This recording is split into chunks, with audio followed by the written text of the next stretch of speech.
Diluc. Do your best Diluc impression. Just say, I'm Diluc from Mondstadt. Diluc from Han. Listen! 1 for 1! Give a round of applause! Let's go! It's pretty good. So, all of your shipping questions regarding Diluc and Kaya now go to him. So you can just No, please, wait! Alright, yes, I'm Sean Chiplock. I'm based in Los Angeles. I've been a voice actor for about 16 years, which is also when anime dubs started going downhill fast because of my involvement. No, but I'm super happy to be here. You guys may have heard me as Diluc in Genshin Impact. Wow, no one cares. It's okay. Mishima Yuki in Persona 5. The Minotaur in that one Newgrounds Flash I'm not allowed to talk about. And my personal favorite role, the one everyone knows me from Breath of the Wild, NPC 27. I know. Best bread maker role I've ever had. That's amazing. It's really great. It's your turn. Hello, sorry, I blanked. Hi. Don't laugh at me. Hi, I'm Vanille. I blanked. Okay, hi. This is my first panel. Hello. Is so it I'm really? Yeah, it is. Oh, you're doing great. I'm freaking out right now. It's too quiet in this room. I'm the only one talking, and I'm very awkward. Hi, I'm Vanille. I am a Filipino voice actor. I'm based right here, and I'm best known as the voice of Neon in Valorant and Zeri in League of Legends. So just like small things, small video games. Yeah, tiny. Nobody knows League of Legends. That's amazing. You're amazing. Good job. You're killing your first panel already. My name's Adam McArthur. You might know me as. Oh, thank you. Marco Diaz on Star vs. the Forces of Evil. Yuji Itadori on Jujutsu Kaisen. Chifuyu on Tokyo Revengers. We're getting less and less. They cheered as soon as you said your name. Like, how are we supposed to match that? We're getting less and less. They only care when I'm in their stuff. Like, they care that you exist. You guys. You could wake up and say, I just had breakfast, and they'll be like, he's still alive, God bless. Oh man, I'm super excited to be here. It's my first time in the Philippines, and I'm eating way too much food. Way too much food. Keep on doing it. I know. What are you, my grandmother? No such thing as too much food. Huh? No such thing as too much food. That's what. If you don't eat enough, they're gonna have a surplus and the economy's gonna crash. You can't do that, man. Do not be the American problem. Oh my god. But yeah, take it from the Filipinos. You're not eating enough. Okay. Fair. I appreciate it. So, you guys pointed out your iconic roles and all that stuff. But I actually want to start off with I want to know give me your what do you think is your most iconic role, and tell me the audition story behind it. I want to know how you got it, or how did you find your way into that role, and then basically how did you get accepted? How did you feel and all that stuff? So okay, Sean, let's go with Diluc, because I feel like there's a lot of It's not Diluc. I'll give a quick story about that. Diluc was a case. So for those of you who want to know, there's many different ways that auditions can happen. Most of the time, we will get audition sides, and we will audition for character. They parse it down to hey, we have these characters to cast, and we feel like these talent may be a good fit, because they're not going to send 100 talent for all 50 characters that are in a project. So it's very important that studios know what your wheelhouse is, what your strengths are. But in the case of Genshin, sometimes they'll say, hey, we know these talent well enough that we think they would be a good fit for this character. Now, they may either have you just read for that character as a assurance kind of thing, or if they're super confident or the client is in a rush, they may say, hey, we're casting you as this character. Don't screw it up. But Diluc was a case where they said, hey, it's just this one character we want you to read for. I came in and read for it. They were like, yep, you didn't suck. We'd like to give you the job. Rivali was the one that really threw me off, because so everything was codenamed. This is more commonplace when a lot of clients are working on very important projects, but it is very often that things will be codenamed to hell and back. The character name, the project name, they may not even use certain terminology so that you don't guess what it is. And I remember when I did the initial audition, I was allowed to pick up to 3 characters to audition for, and I sent them off. I had 2 that I was really sure about, and 1 that was I'm not sure about this, but it's completely different from the other characters. I got callbacks, and the callbacks were the Monday after a weekend that I was on vacation. Here's why this is important. I was visiting my then girlfriend at the time, and it was our one allotted long distance visit for the entire year. So I show up on Wednesday, And on Friday, I get the email, and they're like, can you come in for a callback audition, or you can do it remotely. But I was like in the Midwest, so like the signal was nowhere. And originally, when I had auditioned, I didn't know what it was for because of the code name. Like, I think Luke was, the main character was named Luke, and like a certain character we all know was nicknamed Rickles or something like that. So I thought it was a Dragon Quest game, you know? But by the time the callbacks came around, I was like, I had seen the... How dare you? No, answer it. Who is it? It's your dad, pick it up! All right. Do it. You should answer it. Dad, I'm on my first panel.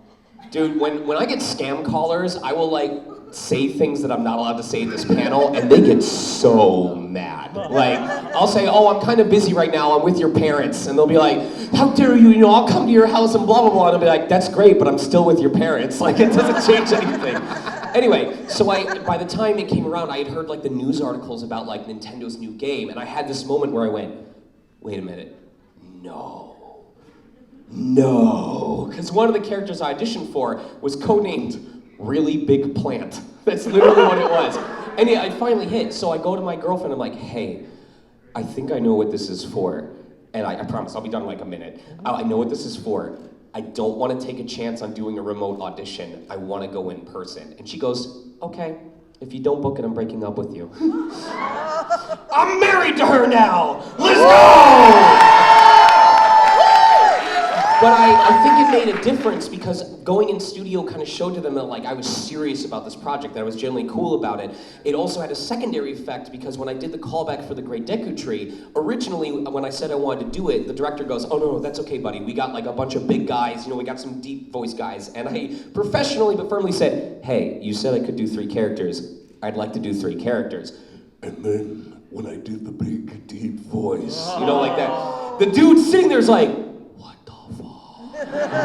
and like that played a role in me getting the role because originally I was only cast as the Great Deku Tree. Rivali and Teba didn't come until later. So it was just one of those stories I like to tell of like that was a moment where I had to make a choice about how important the career was to me. What sacrifice was I willing to make just to have that extra chance.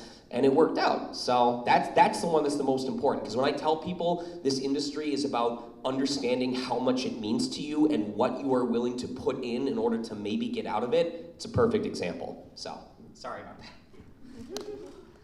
Oh, why did you do that? I'm like gonna cry. See, Vanille doesn't have to do all that. They're just like, please voice in our project. No, because like, hear me out, okay? So I just can't believe I'm like sitting next to these people. They're like way more experienced than I am. I'm like newy here. Oh. This was a great story. I can't believe it ended with you saying you're married now. I thought. Yeah, you just haven't found out yet.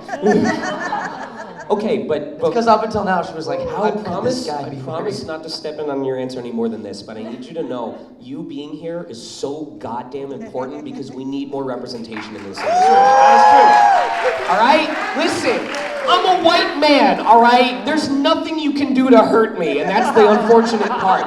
It is so important that we have folks from different races, from different creeds, from different nationalities. The fact that COVID, I hate that COVID happened, but the fact that it finally opened the goddamn doors for people from other countries to get to participate is huge, and I'm so grateful that you're here with us today. Oh, sorry, I'm so emotional because surreal. Like when Sean started voice acting, when Adam started voice acting, I was just a kid who wanted to do voice acting. We are in fact old. I'm not trying to make you guys So we are in fact old. I've been calling people Bud all weekend. I'm ready for the grave. It's insane to me that I'm like, I've already met you yesterday, but it didn't hit me until you just told that story. That like, I'm really sitting next to you guys right now. He's old enough to be my dad. Yeah, I'm sorry. Okay, so my most iconic roles, I already mentioned them, Neon and Zeri, and I can tell them at the same time because I actually auditioned for them at the same time. So I got that email. I actually just got an email to audition for it, and I didn't believe it at first. Like, because this lady, the casting director, sorry, they just call her a lady. I'm freaking out right now. She might be a lady. You could be a casting director and a lady at the same time. Okay, so this amazing casting director, she emailed me and she was like, I have an audition for you for a really well-known video game. And I was like, oh my God, what is this? And where the hell did she find me? So I actually asked her. And she said that she typed Filipino voice actor on Twitter. And I was one of the people who came up, and I was like, That's amazing. yeah, like That's amazing. being on the Bird app finally made sense. Like, it finally paid off. So I got that audition, and I. It's like sifting through a trash pile and finding an iPod. Yes! Yeah. So I auditioned online only. They never flew me out there because everything is we can do things remote now, thanks to what they discovered in the pandemic, which is unfortunate, but it did lead to opportunities like this for people who are not just outside of the States, but even inside of the States who are disabled and can't really travel to the studios in LA and Texas. So in a way, that happened, and it's like the one of the very, very few good things that happened in that time. And I'm sidetracked. Yeah, so I got that audition, and I auditioned online twice for them, and it was live. Instead of like recording and sending it to them, they had me go on a Zoom at I think 6 a.m. Philippine time. So, yeah. So I auditioned for that, and I did a callback, and then they told me I got it, and yeah. But the actual games we recorded in a studio in Makati, which I will not give out. Like, don't be like standing outside there, like wait. So yeah, that's how that happened. That's amazing. You can clap now. That's so cool. It's hard. Okay, so I started voice. My very first voiceover job was in 1998. You probably would be like. I was born in 1998. So there you go. So that guy got thrown off Hell in a Cell and fell 16 feet through an announcer's table. That's why I started. That's an iconic That's why I humor. stared doing voiceover. No, that's not why I started doing voiceover. I literally always wanted to be a voice actor. Like since I was a kid, I wanted to be an actor. Do kung fu, and so I also do kung fu. But I have like done and not done so many things throughout my career, and I will say that probably the thing that like really got the ball rolling in voiceover for me was I got a random audition, and it was under a code name. I had no idea what it was for. I thought it was for one episode of a cartoon, but I didn't know what cartoon. I didn't know what channel it was on or anything like that. I ended up booking it.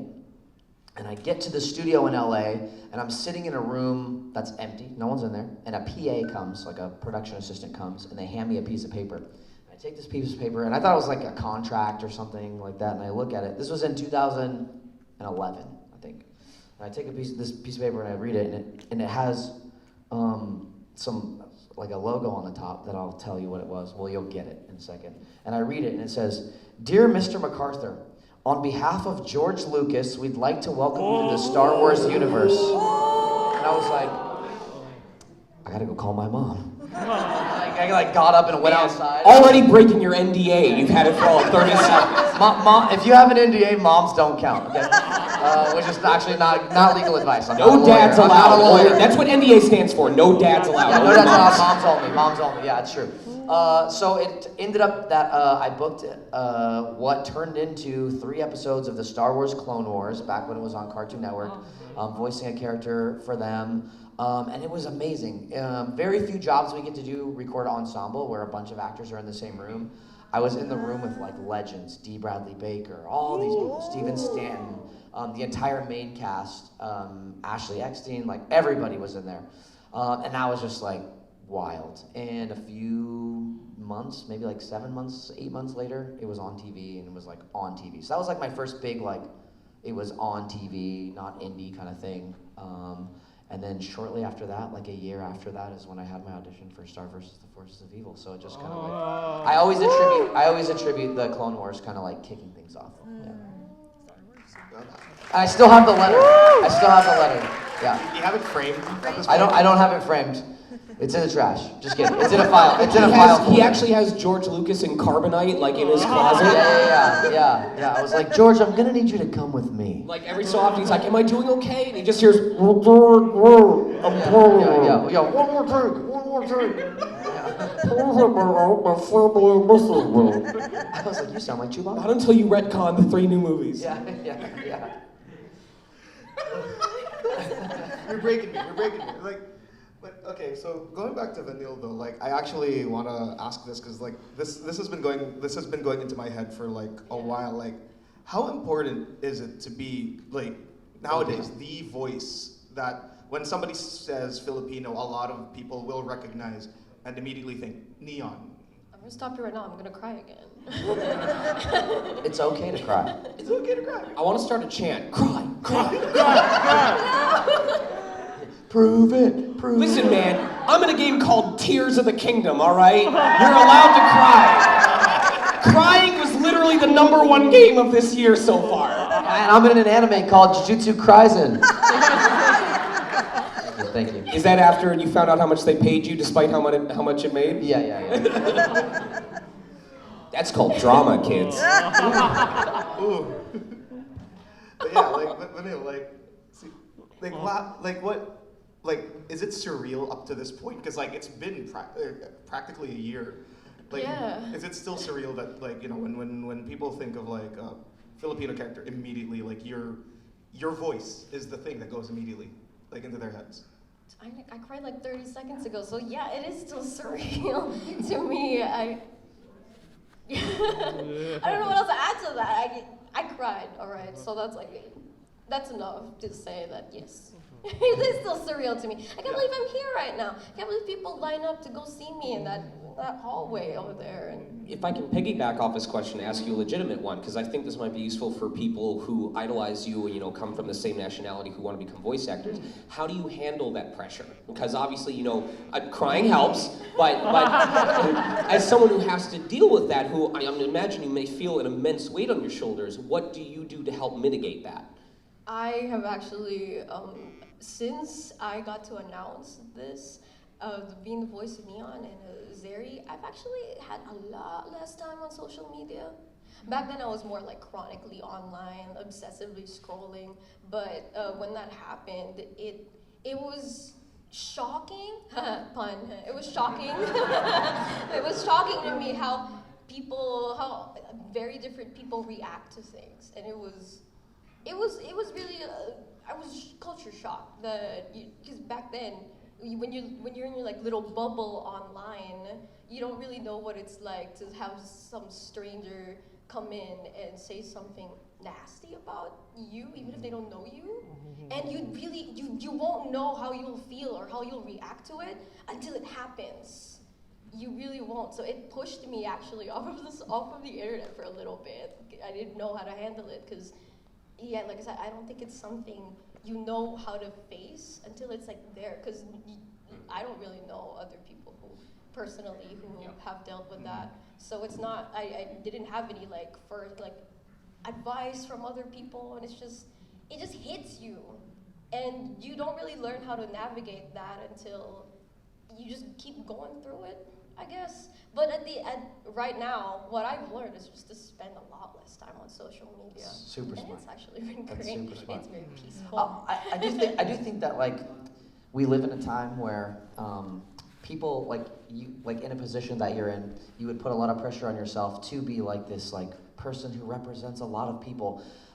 But it's also okay to just be an actor. And to just want to do a good job and speak through your work, as opposed to putting the pressure on yourself because you might not. It's hard to know what to do. It's like this big concept of what does that mean? I'm carrying people on my no. I just want to do good work and let the work speak for itself. And I think that that's what you're doing, and I think that's really admirable. This is something reflective of the industry as a whole as well, because even 20, 30 years ago, and I heard this from veterans when I first moved out to California, voice acting was a very background job. Like they said, I loved not being an on-camera actor because I could perform for stuff and then go get coffee somewhere and no one would recognize me. But more and more and more nowadays, Hollywood casting is a thing. They care about your social media followers. They care about your interaction with fans. There have been reports, like Roger Craig Smith, who voices Sonic, has been denied auditions because the client felt that they didn't have enough of an audience reach for it to be worth casting. Yes. There was a colleague of ours who has since passed away, God bless, who was turned down for a main role, and the only reason was because compared to the character, he was overweight. That's it. He was the #1 choice, and the casting director made a side comment and goes, "Don't you think he's a little fat, though?" And he heard them because he understood Japanese. So that kind of thing happens, and it's, what do you do with that? Like, how do you handle that? How do you handle having to represent not only the character, but also your visual self and like everyone that identifies with you? It's a lot to deal with. So it's something we all have to keep in mind. Especially as a voice actor, because like you said, we're part of what we love so much about our job is the kind of going incognito part. Like, we don't have to dress up and like go to the gym for a few months to prepare for a role, but I love dressing up when I go to the gym. There's this yeah, but all of a sudden there's this new expectations for us, and it's. I will say, like, for me personally, and maybe it's because of like my martial arts background. Like, I've gone through like a lot of really tough things throughout my life, and I feel like my kung fu teacher said something to me once, and it was right before I moved down to Los Angeles, like out of my house. I was very young, like first time ever being away, and he said, Sifu Adam, because Sifu is like a teacher term. He said, Sifu Adam, someone has to get those jobs, so it might as well be you. And that always stuck with me. There's, of course, going to be a million reasons why you can't get something. And whether it's in your head or whether it's actual, right? Like maybe it's a casting director who puts something on you or says, oh, they can't do that or whatever. There's always going to be a reason. Could be money, could be anything, gender, all that stuff that's like, people are talking about right now. It could be your car broke down. There's so many reasons to not have it, but at the end of the day, somebody has to get the job. So it might as well be you. I always keep that in the back of my head. That's how, when stuff comes up and I hear people whispering or like, giving a reason why I didn't get something, I'm like, on to the next. And that's also how I stay humble, is I remember for every job that I work, there's 100 or 1,000 other people that tried out for that and would have died to have it. So if you decide to get into VO, don't you ever become complacent. Be like, that role was whatever, it wasn't as fun as this other one, because there's starving children, There are people who would kill to be that character, but they chose you, so prove them right. Always be grateful. Always be grateful. I like that.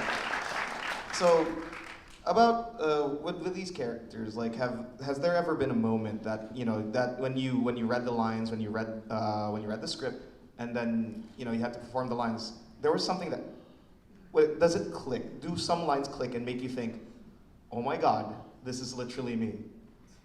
Like, did that ever happen? And can you perform it to the crowd if it did? Yes, it has happened to me. Oh, sweet. Neon is basically me. One of my favorite Neon lines is where she goes, please don't die. I hate making new friends. And that's me. I have like 5 friends. Okay, listen, I have 5 friends. And if any of them die, I'm not gonna have friends anymore, so please don't die. That was with any character, it's a mystery. It's a puzzle. We are finding what's familiar with what's different. And it's part of why I love this career, is because it's never the same thing twice.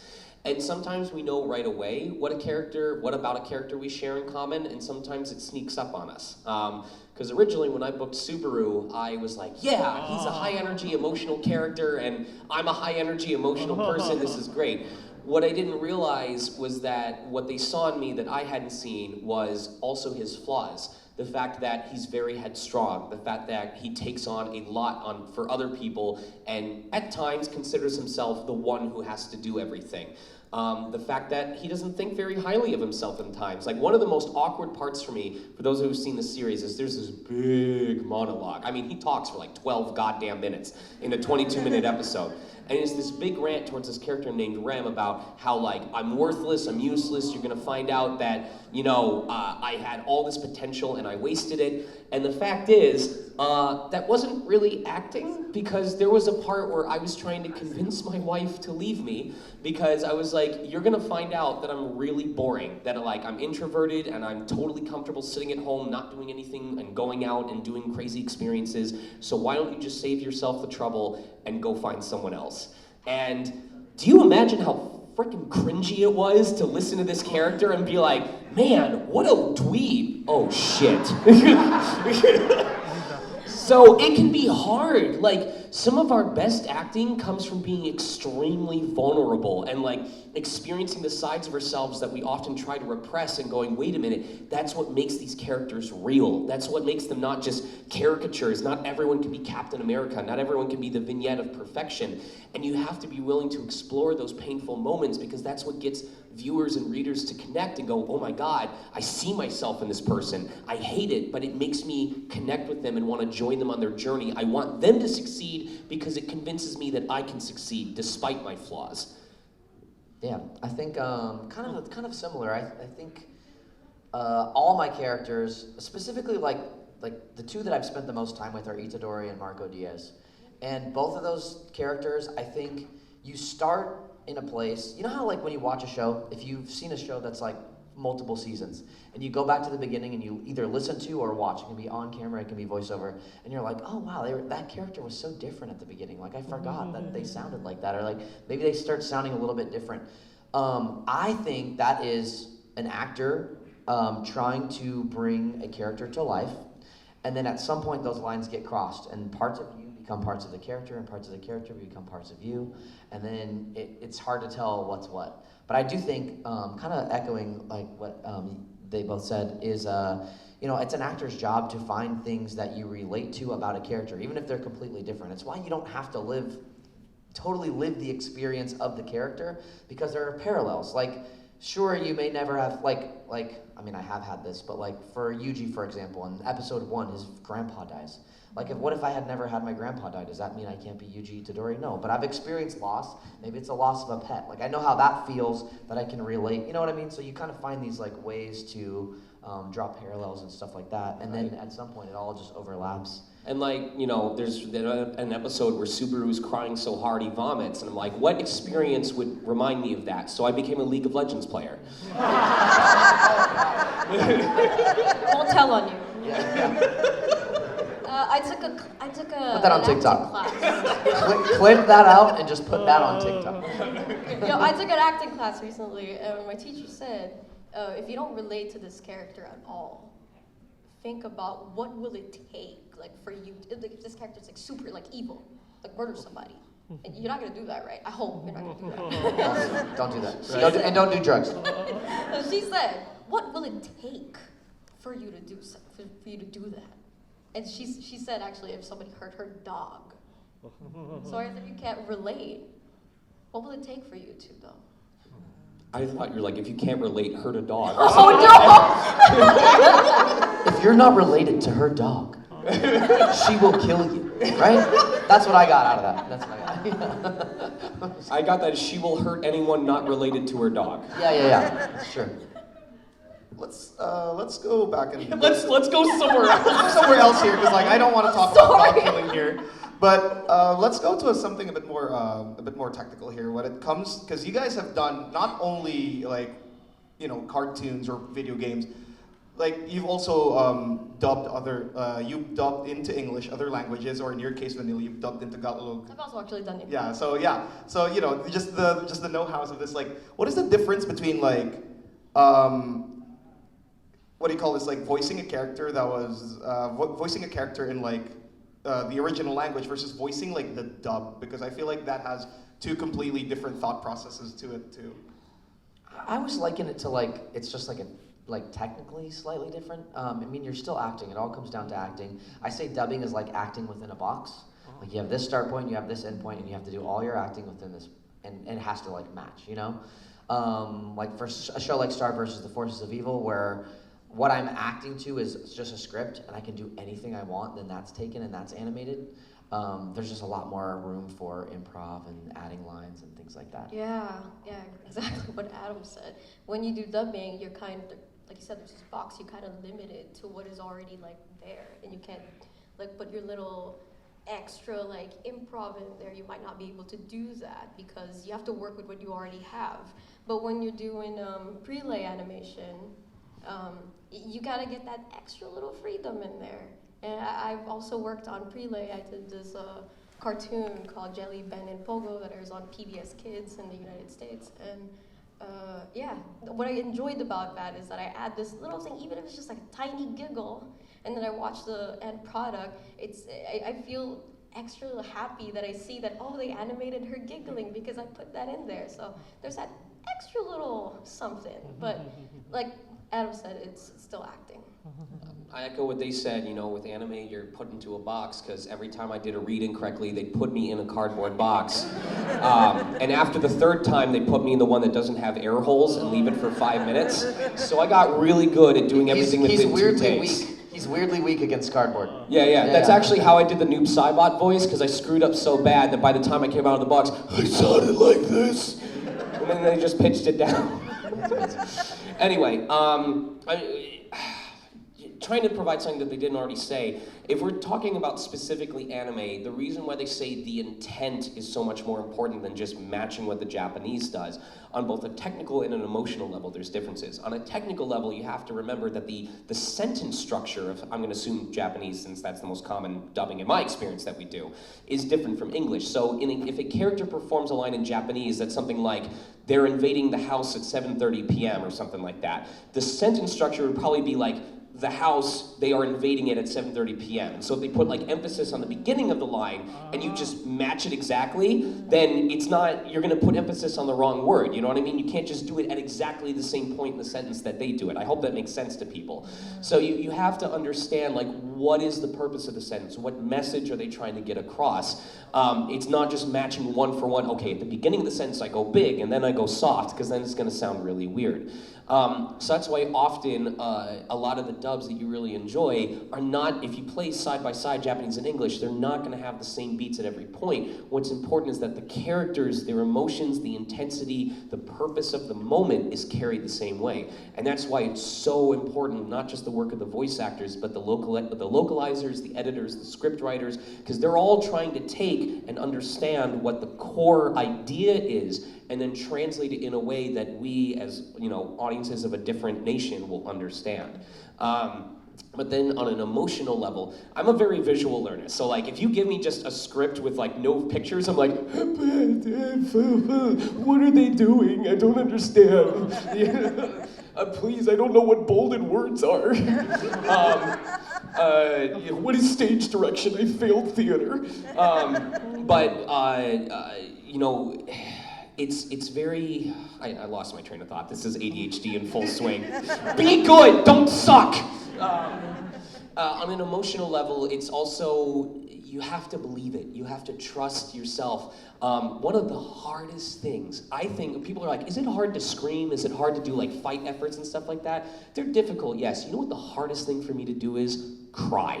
Because if you are not authentically crying, it sounds fake as hell. You can pick it out immediately. Everyone remember Ghost Stories? You don't remember that? Yeah, it's comedic. It's not actually, it's funny. It's not actually real. So like, you have to be able to put yourself in that space, as awkward as it seems, and you need to be able to act in that moment, believe what you're saying, because if you don't believe it, nobody else is. And then technically, again, it's difficult because you will cry your heart out for a line, and then they'll go, all right, great, just hold on 2 minutes. And then you're standing there in the booth, waiting, and waiting, and waiting, while they're playing the same line over and over again. You're standing there going,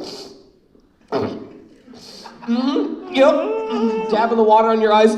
Can I do another take yet? And then after like 2 minutes, they're like, okay, that was good, but you were a little fast. We need you to slow it down. Do it again.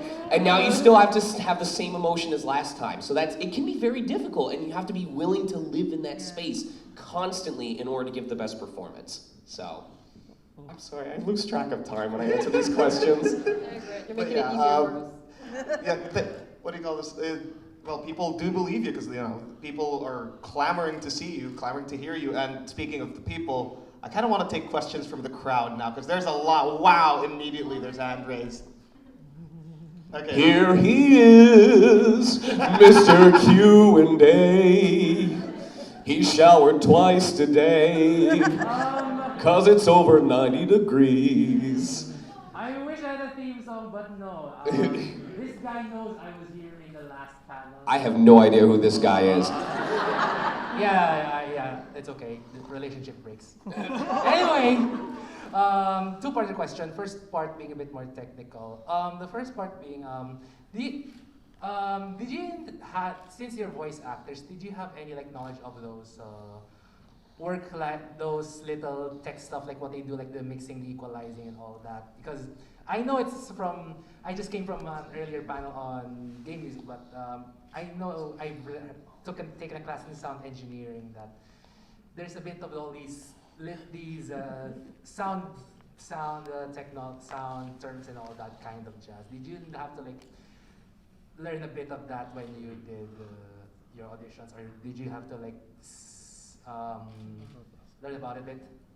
I think pre-COVID, we probably went in and did auditions where someone else was handling all that. But COVID was, we became not only actors, we became our own sound engineers and yeah, recording from home and our own. It's like home 3 studios. layers deeper now because of COVID. Yeah. So I would say we definitely have had to become quick studies for all that kind of stuff. Okay. Yeah. I would add though that it's not anything that you have to like take a class to learn. Like it's usually just basic stuff because they will have an actual sound engineer to fix up work on your audio after you record it. So it's mostly just the basics that you have to get down. And I will add that a lot of my answers are, it depends. Pre-COVID, it was pretty standard. It didn't matter what you auditioned on at home. Like, you could even be on like a headset mic because the assumption was if you booked it, you were gonna go into a studio and record and they were gonna have you on their setup and everything was gonna be hunky-dory. After COVID hit, and they realized after the first month, hey, this kinda isn't going away and we have to work on these projects, was when they started reaching out to talent and being like, hey, send us a sample. Oh, crap, and asking us to update our stuff. So he's correct in saying you don't have to be your own engineer. Most of us can get away with just having a good sound-treated room so that there's minimal noise and being able to turn a knob up and down if we're gonna get louder or softer. But if you want to have a more complex studio, if you want to be able to produce your own stuff from home, there is a body of work from clients who expect you to be your own engineer.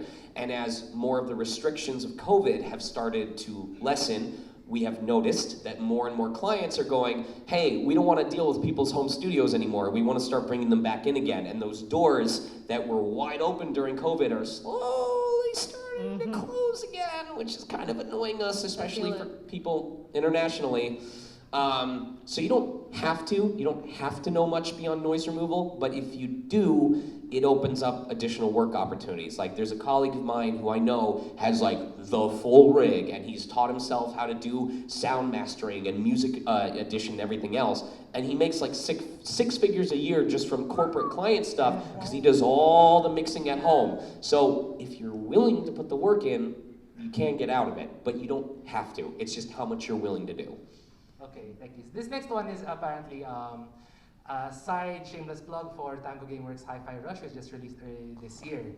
So this thing is more on your ability as a voice actor, since case in point, in Hi-Fi Rush there's this red-headed mommy character called Corsica who speaks supposedly the Scottish accent, but the actress is Sarah Elmale, and she's American. Like, How dare. See? I also had that idea, and her Scottish accent wasn't convincing enough. But anyway, like if you're given that kind of role where you have to like act out a character who is of an entirely different race than you, like how would you approach it? Probably, I'm not sure the best one who can answer is Adam McArthur, since I think Marco Diaz is Hispanic. Yeah, he's mixed. His mom was Greek and he was Hispanic. I don't know. This is gonna be controversial. If you're white, don't audition for black roles, please. Like, no, I'm serious. I mean, I don't know if that's controversial, but I would say like I think if you are voicing a character that the culture is heavily like important in the story and the dialect and all of that stuff, then it's probably not something that should happen. But yeah, I mean, it's just not. This is a new thing. Like that's not how it used to be. So like I know for a fact for Star vs. the Forces of Evil, when they were auditioning, they auditioned people for 2.5 years for Marco, and they could not find who they wanted. So if people are getting opportunities, there's never going to be equal outcome. It's just not how it works. There's only one part to get for everybody, so there will never be equal outcome. But as long as there's equal opportunity and people are auditioning people who are from that. You know, and the other example, if they're auditioning Scottish people but they didn't like who they heard, what are you gonna do? You know, like I don't. Right. Ultimately, equal opportunity is what we're striving for, I think. Did you want to add anything before? I just want to say this is a very complicated Yeah. conversation with a lot of gray areas. Like one gray area is localization, like anime and all that stuff. That's localization work. And I like to think about it like how in the Philippines we also localize anime into Tagalog, and we're not going to be able to find a lot of Japanese voice actors here to do that in Tagalog, right? So that's a gray area there. And also I'm Filipino, I'm Southeast Asian, and there's not still a lot of Filipino and Southeast Asian characters out there. True. But I still have to work. So that's a gray area too. This is something that takes all kinds in order to make a shift in, and it's something that as actors we actually have a little bit of power behind, because I joke about if you're a particular race, don't audition for a race that you don't represent, and what I mean by that, to expand, is we know, as well as anybody else, the pressure of, I want to book this job. I really want to be a part of this project. I'm willing to try and embrace what this character is. But whether or not we're comfortable admitting it, there is an unfair divide between how many people of a certain creed or ethnicity get to audition for other roles and how many get to do the reverse. And the most common is there's all sorts of white actors who get to audition for Asian roles, for Hispanic roles, for stuff like that. But it's very rare that that Southeast Asian actors or Filipino actors or Hispanic actor, or I'm sorry, I'm trying to get the correct ethnicities, are allowed to even audition for white characters, because for whatever reason people think, oh, they're not going to understand. So as actors, we have to make the choice. We have to look at the sides for a character and say, can I authentically represent this character? Does my family history, do my experience in life, does my skill set, does that allow me to tell this character's story in a way that isn't just me putting on a mask and pretending to be them? And if not, we have to make the choice to pass it up, to give it to someone else. I'm not doing this to brag, but I'm giving an example. There was an example of a game where I booked a role for a non-binary, I think it was a male character that presented as feminine and dressed in drag and stuff like that. And I wanted to be a part of this franchise. I hadn't been a part of it yet. It was the first role that I booked, but when I learned that this character was non-binary presenting as femme, I went, that's not me. If I perform this character, it's going to be a caricature. It's not going to be authentic. And so I told the company, I said, hey, no harm done. I'm sorry I didn't realize it better, but I would rather that this go to someone who actually identifies as this. And I gave them some actors that would be a good example. And that's on all of us. It's something that we have to do together, say, there are better options for this. I want better representation in this industry. We have to force those openings to make them happen. One more thing before back in our seat.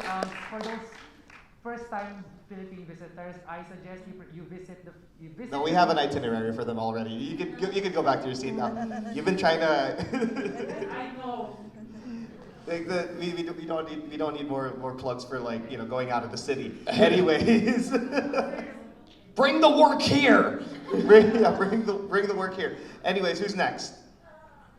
Okay, I see you. You raised your hand first, so. Who's you? Fight to the death. Hello. I have a question for Sean. I'm so sorry. For all the characters you voice acted, which one is your favorite that's not a furry? That's not a furry. How many Camp Buddy fans do we have in here? No Camp. Right, cheer louder. Don't be embarrassed. Okay, so here's the honest to God answer. So I half jokingly said, we have to ideally enjoy every character that we have and recognize and be humble that, I don't want to say we took a job from someone else, but that a lot of people would have liked that job. I deal a lot with envy and jealousy. A lot. No matter what jobs I've worked, no matter how big it is, I look at characters listen, the fact that you were in Valorant and you're gonna laugh, but I saw, what is it, an otter or a muskrat character that you have? Yeah. And I looked at that, I was like, she's so cute. God damn it, I wish I worked on that project. No matter what kind of gigs I get, I see my colleagues booking these big AAA games and like these animated shows that I've been trying for goddamn years to get into, and I feel the imposter syndrome bubbling up. And so I have to step back and I have to remind myself of the things that I've accomplished. You know, I remember one of the first jobs I ever did was Diabell in Sword Art Online. It was a one-episode job. One episode, and yet the moment it aired on Toonami, I had colleagues of mine going, dude, you're on goddamn Toonami, you're on TV, that's so cool. And it's like the hilltop is always taller no matter where you are. You know, once you get to the top of a mountain is when you see how taller all the other mountains are. And for me, part of how I keep myself humble is seeing what I can take home from every role that I do. I do a set of 3. Either it's something that had a challenge that I overcame, it was a new milestone that I accomplished, or it was something that I knew I was gonna do a great job at and knock out of the park, and I get to just celebrate being good at what I do. So I can't pick a favorite because I never wanna get to a point where I go, yeah, this character was fine, but you know, I didn't like them as much as this other character. Because to all of you, everyone in this room, there's some project that is your favorite. And how fair is it of me to say that this character is my favorite and your project doesn't matter that much, you know? Being able to share my passion with you guys, being able to share those experiences and tell you behind the scenes stories of how I got into character is part of what makes this industry so fun. And I think part of what keeps us passionate, keeps us invested, is recognizing that every role is a new adventure. Every project is a new opportunity. And that's what keeps me young at heart. If I don't die in the middle of recording for a project, then I'll have already died long before I actually passed away. So. I do have a second question for everyone. What are your thoughts on AI voices that copy other artists' voices? Or in this case... Our opinion on AI voices? Yes. Fuck them. This is PG-13, right? We're allowed the 1. We get 1. Thank you for saying that. That's all. Thank you. All right. We should limit it to 1 question per person because we only have like 10 minutes, right? Yeah. Yeah. That's what I was thinking too.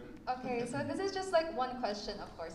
So with Sean's speech about crying and stuff like that in voice acting, I want to ask, how do you exert anger? I think we've all been mad. We've all experienced genuine anger, and you just recall on those things that make you mad, I guess, you know? You ask yourself, this is one of the most important things. Like, this is the big difference between amateur actors and established actors, is who is asking more questions. If you go into a booth saying, I know everything about this character, I know the situation, I understand the scene, you're gonna do terribly, because you're gonna be locked into a specific performance, and if they throw you a curveball, you're gonna go, what am I doing? So, the first thing I do when I'm looking at a scene is I go, who are they talking to? What's the relationship with this person? Okay, he's his dad. Does he like his dad?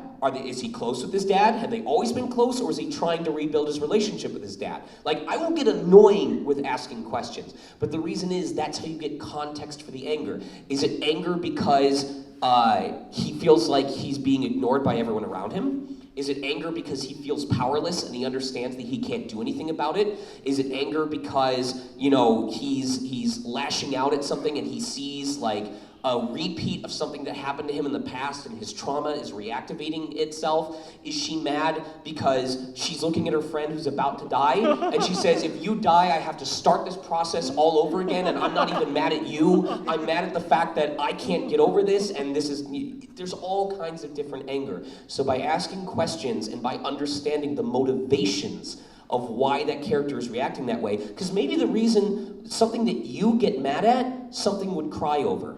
You know, maybe a different character in her position would go, if you die, I don't have to remember your birthday anymore. Let's go. You know, so understanding the motivations is how we understand the context. Thank you very much. Hi, I'm a training voice actor, and I'd just like to know, between a range of voices or a more comfortable, because there's some voice actors with recognizable voices, you can hear them whenever they act in a role, and then there are some that are... I didn't do anything. and there are some that you can just barely tell who they are if they change their voice. Would it be more important to have a range or a more comfortable voice that you can just slightly change for different roles? It's small voice, big acting. What you should, especially as a beginner voice actor, what you should be focusing on is your acting before you go into making all these different voices. Yes, of course, they will be beneficial to you, but the most important thing is your acting. Authenticity for whatever project you're working on, whatever your audition is, authenticity. How do you be as real as possible within the genre? So real might be like, like Looney Tunes, Daffy Duck. It's gonna be, that's his reality. That's what he sounds like. You know what I mean? It's much bigger than just, a subtle anime character who's having a monologue. Whatever. But either way, within the genre, authenticity for that. You're gonna hate this, but I just thought of an acronym that works perfectly. I am gonna hate it. So, next question. All right. I'm just kidding, go ahead. You need to be crap. Consistent, reliable, accountable, and professional. No, all right, don't clap for that. This is great. No, this is great, because if you're crap, you know your shit. So, No. This stays in the Philippines. Consistent. They need to be able to trust that when they hire you for things you've done before, that you're going to be able to do it again. Or they hire you for a voice, that you're going to be able to do it consistently. Reliable. They need to trust that they can get consistent or get those results from you over and over again. That's why actors get typecast, is because they know we can put you in that role and you will do what we're expecting from you. Accountable. You need to be able to hold yourself to a standard. You need to be able to not pick fights online thinking that owning teenagers is going to get you jobs. It's not. I'm sorry, Genshin community, I don't care. And punctual, you gotta show up on time. If you show up late, you're holding up productions, everything else. It's not, like she said, it's about the acting, but more so, it's about being a person that others want to work with. Again, not doing it to brag, I have gotten hired on jobs as a background actor, literally voicing old man A, student B, dad who's in the shop, and gotten paid full session rates because they could trust that they could bring me in on a moment's notice and give me 5 different character roles who are not important to the story because they have to get them recorded, and I could make them all sound different. And you know what? That's a paycheck. So, thank you. Thanks, man. Be crap. Yo. Big fan. This is really surreal seeing you guys here. I'm a big fan of your work. I really admire you guys. Thank you. And I guess for a question, if this doesn't breach NDA or anything, I hope not. But how much when going into a new role specifically, how much do you know going into a new role? It's always different. It's always different. You could probably speak to video games, right? Yeah. How much you knew about these projects before? Yeah, I was also just I did a live stream with other Valorant voice actors, and we talked about this. And it was different for each of us. Some of them had no idea what the game was called. I did. They told me what the game was. So it's different every time. And I don't know what factor goes into how much they decide they want to tell you. It's probably just an accident. People mess up all the time. It was on the sides. Yeah.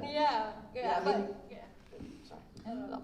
It depends. Sometimes they're fully forthright because they want you to understand. Sometimes you won't find out until after you book the role, which sucks because there's times where it's if I had known it was for this, it would have totally changed how I auditioned for this character. Yeah, I have about 8 video games that I've done at this point since 2020 that aren't out yet, and I couldn't tell you what they are. Right. I have no idea. I can't break my NDA because I don't even know what I worked on. Yeah. I'm I literally cannot break it because I don't know what it is. I'll know when it comes out with everybody least else. Once a year, I'll have someone tweet and be like, "Hey, is this you?" And they'll link me to a clip of some game I've never heard of, and I go, "Oh my god." That is me. I was in Far Cry 5. No, there was an IMDb credit that I saw myself listed. I was like, I've never heard of this game. What the hell is this? And I looked up the game name and my character, and I watched the scene. I went, that is definitely me. But it depends. So even when SAG-AFTRA did their strike in 2018, part of the reason was because I think it was either Fallout 4 or something like that. This guy voiced the lead character and had no idea until the game came out and he hurt himself. And it caused a big problem because if his agent had known, they could have negotiated for a better rate instead of them keeping him in the dark and then paying him like a lower rate because he thought he was just an NPC for a side quest or something like that. So it depends and it goes layers deep, but in general the rule should be once you book the job, they should be telling you everything you need to know to do the best job that you can, and if they're not, start pushing back. I mean, dubbing is much different though. Like, so for anime and stuff like that, like obviously the Japanese is always out before we were recording, and then you also have the source material. So there's really like no spoilers necessarily, and you know what you're working on. The turnaround time too. So like Star versus the Forces of Evil. Like if I recorded an episode, that episode wasn't on TV for 9 to 12 months. So I had to keep that quiet for 9 to 12 months. Anime is like 2 to 3 weeks max. With Simuldub, we often won't know what's happening in the episode or see the script until it comes out. Like, our only chance is if they're adapting a manga, and maybe we can read ahead on that. But we're actors, so we don't have free time. Although I am caught up on Jujutsu Kaisen. Let's go. That new arc is peak, right? Yes. It's a great arc. All right, we're gonna lightning round it. Let's go, let's go, let's go, let's go. Hello, do you have any tips or advice for aspiring voice actors? Don't. It's the best job, you should do it. Seriously, this is a very passionate project. It's a very passionate industry, and I mean that because if your heart's not in it, it's going to show in your voice. If you're not enjoying what you're doing, if you're not committing to it, it's going to show in your voice. If you're sick, you can't perform. It's unlike most American jobs. You actually can't work when you're sick. So for all the stress, for everything that you're going through, you have to be willing to deal with it, because if your heart's not in it, if it's exhausting you, it's going to drain your time and your energy and your money and not make you feeling fulfilled. I joke about it being Stockholm Syndrome, but it's true. I can't not do this. I know people ask me, what would I be doing if I wasn't a voice actor? And that gives me like a crisis. I don't know. I want to be a voice actor. You are a voice actor. You're all voice actors. Yeah, and I just want to add that it's very important that you're super passionate about this, because it's not going to take off right away. You're going to be doing jobs that you might think are a little small, like the background characters, but so you have to love doing that, all of it, not just playing the big characters, because you're not going to be doing the big characters right away. Most of my money comes from narrating corporate documents. Literally, some of my biggest paying jobs have been teaching old people how to open emails. Right? All right, next question. Kind of related to the earlier... Thank you for your time. Next question. No, go ahead. No, but it's more like, I'm an aspiring voice actor as well. I know I shouldn't say aspiring, but I have participated in a few projects and workshops, but I think my weakness is not being proactive into looking for auditions. And sometimes I have excuses like I'm not confident, or I feel like the role is not perfect for me, so I don't really push for it, or just general things like, oh, I have other stuff to do, and I don't have any time to try to audition. Okay. Other problems like that. Any tips for those who are struggling to like have that push? Yeah. Because you're based here, right? Yeah, based here as well. That's actually my friend. Oh, yeah. We can talk after this. Oh, yeah. Yeah, what you doing? You got your friends? What the heck? I don't want to steal it, but are you comfortable? Someone has to book the job. It might as well be you. You know. It's something that you. Sorry, go ahead. It's something that you have to explore for yourself. Like, obviously, I think it's great if you're willing to recognize when a role isn't right for you, because you want to be able to put your heart into it. But I also understand that if you're self-conscious about it and you're like hindering yourself from auditioning, thinking I'm not a good fit, that can also get in the way. So it's a careful balance. It's recognizing that you as a person are enough, and sometimes you just taking a stab and just going for it may provide an angle that hadn't been heard before. So if nothing else, instead of trying to focus on what they're asking for, look at the character and go, what would be fun for me? What would I have fun with? And just do that. Because now you're free from the restrictions. You're not worried about whether you're going to book it or not, because in your head you're already going, I'm not going to book it, so I'm going to just have fun. But as a result, you are doing something that's organic and natural to you, which may stand out from what everybody else is doing who's reading the copy going, okay, I got to make sure I do this, and I got to sound like this, and I got to hitch on this word, I got to go big on this line and then quiet on this line. Just be yourself, literally. I mean, unless you're me, because being myself just made me alone and penniless and single. So I was nothing until I became the bird. Next question. Thank you. Of course. I think we're out No, we got 2 more people. Let's go. Come on. All right, shut up. To add to the train of the previous people who have said that they've been aspiring actors, I am also an aspiring actor, but to the main question that I want to get to was how deep do you go into a character? Is it like a roughly 11-minute video I find all the other people auditioning and slaughter them. I'm like the Highlander of VO. I'm actually going to kill both of them on their way back to their tables and absorb their power. I was going to say, like an 11-minute video analysis or a full-on 1 hour or even more hours worth of information on this character. Do you Short answer, whatever it takes to be authentic. Yep. Whatever it takes to bring authenticity. We work on our cold read skills. It gets easier over time. We recognize the patterns. We look for things that are familiar, like, oh, I've played this kind of character before. They have this personality. Well, what makes them different? It is a flux of finding what's familiar and what's new, and then finding what we can bring to the table that best authentically represents it. And like they said, Next question. Sorry. Thank you very much. I'm sorry, I'm very passionate. Hi, so I'm not an aspiring voice actor, but... That's okay, we still like you. Yeah. Heretic! Get him! This question's for Sean. I'm so sorry. So recently I've been playing Tears of the Kingdom, and I'm sure a lot of people have. And I have to say, I really miss hearing Rivali's voice. And so I just wanted to ask if we could hear you say, Rivali's Gale is now ready. You know, this is the funniest thing, because whatever you asked, I was gonna say my contract doesn't allow me to answer that question, but Nintendo actually doesn't want me doing unofficial recordings, so my contract doesn't let me answer that question. Goodbye, everybody! Thank you. Thank you guys so much. I'm not kidding, they're like the one company that doesn't let me do unofficial stuff. A round of applause for all of them, everybody!